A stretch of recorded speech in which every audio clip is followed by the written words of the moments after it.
नमस्ते दोस्तों। आज के इस बेहद रोमांचक एक्सप्लेनर में आप सभी का बहुत बहुत स्वागत है।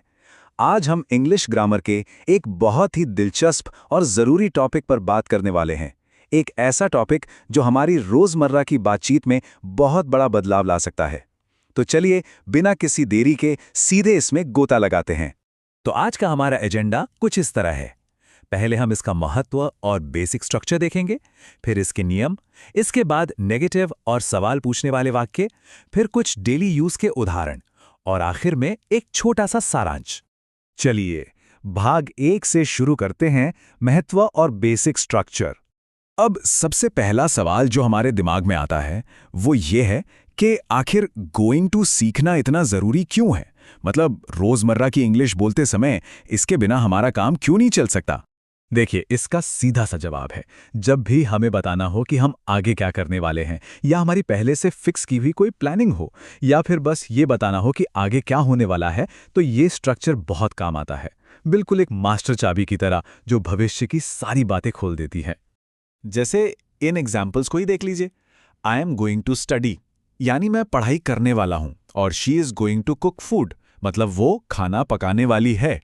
यहां ध्यान देने वाली बात यह है कि काम अभी हुआ नहीं है, पर होने वाला है, एकदम पक्का।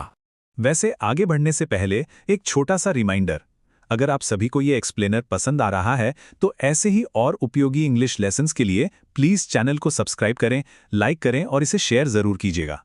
तो असल में गोइंग टू है क्या?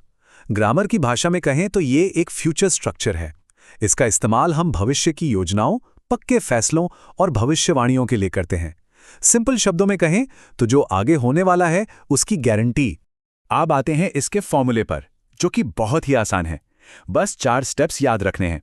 सबसे पहले सब्जेक्ट, फिर उसके हिसाब से एम, इज या आर, उसके बाद हमारा मेन फ्रेज यानी गोइंग टू, और आखिर में वर्ब का पहला फॉर्म यानी V1।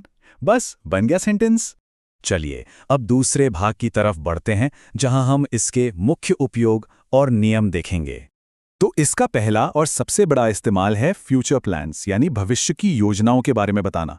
जैसे I am going to start a business, we are going to visit Mumbai, या she is going to join a new class. ये सब वो प्लान्स हैं जो भविष्य के लिए बिल्कुल तैयार हैं। है ना आसान?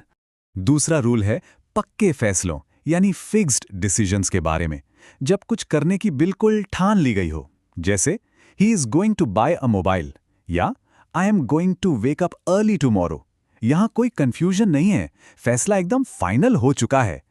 और हाँ दोस्तों, ऐसे ही बिल्कुल प्रैक्टिकल और आसान एग्जाम्पल्स के साथ इंग्लिश सीखते रहने के लिए उस सब्सक्राइब बटन को दबाना बिल्कुल मत भूलिएगा। अब ये तीसरा इस्तेमाल थोड़ा मजेदार है, भविष्यवाणियां यानी प्रिडिक्शंस। जब हम किसी चीज को देखकर अंदाजा लगाते हैं कि आगे क्या होगा। जैसे काले बादलों को देखकर तुरंत कहना, look at the clouds, it is going to rain. या कोई बहुत तेज गाड़ी चला रहा हो तो he is going to meet with an accident. सबूत सामने है और नतीजा हम बता रहे हैं। अब एक नजर इस चार्ट पर डालते हैं, यह बहुत जरूरी है। कौन से सब्जेक्ट के साथ कौन सा हेल्पिंग वर्ब लगेगा, यह एकदम क्लियर होना चाहिए। आई के साथ हमेशा एम आएगा, ही शी इट के साथ इज लगेगा, और यू वी दे के साथ हमेशा आर आएगा। ये एकदम पक्के जोड़े हैं, इन्हें वाक्यों में कभी अलग नहीं करना है। आगे बढ़ते हैं हमारे तीसरे भाग की ओर, नकारात्मक और प्रश्नवाचक वाक्य। तो अगर हमें कहना हो कि हम कुछ नहीं करने वाले हैं तो क्या करेंगे? बहुत ही आसान है, बस हेल्पिंग वर्ब के बाद एक छोटा सा शब्द लगा देना है, नॉट। जैसे I am not going to waste time, यानी मैं अपना समय बर्बाद नहीं करने वाला हूं। स्ट्रक्चर बिल्कुल वही है, बस नॉट जुड़ गया है। और अगर सवाल पूछना हो तो बस हेल्पिंग वर्ब को उठाकर सब्जेक्ट के पहले रख देना है। जैसे are you going to study today, क्या आज पढ़ाई होने वाली है? बस इन दोनों की जगह बदली और सीधा सा स्टेटमेंट एक सवाल बन गया। है ना कमाल की ट्रिक? चलिए अब आते हैं चौथे भाग पर, दैनिक उपयोग के उदाहरण, जहां थियरी असल में प्रैक्टिकल बनती है। अब कुछ ऐसे वाक्य देखते हैं जो हम हर रोज बोलते हैं। I am going to sleep now, we are going to eat dinner, या फिर my father is going to buy a tractor. देखिए, ये वो बातें हैं जो हमारे घरों में हर दिन इस्तेमाल होती ही हैं। कुछ और एग्जाम्पल्स लेते हैं ताकि ये कॉन्सेप्ट एकदम दिमाग में छप जाए। They are going to open a shop, या we are going to watch TV. अब तो ये पैटर्न बिल्कुल साफ हो गया होगा, सही कहा ना? और आखिर में भाग 5 सारांश। चलिए फटाफट सब कुछ समेट लेते हैं।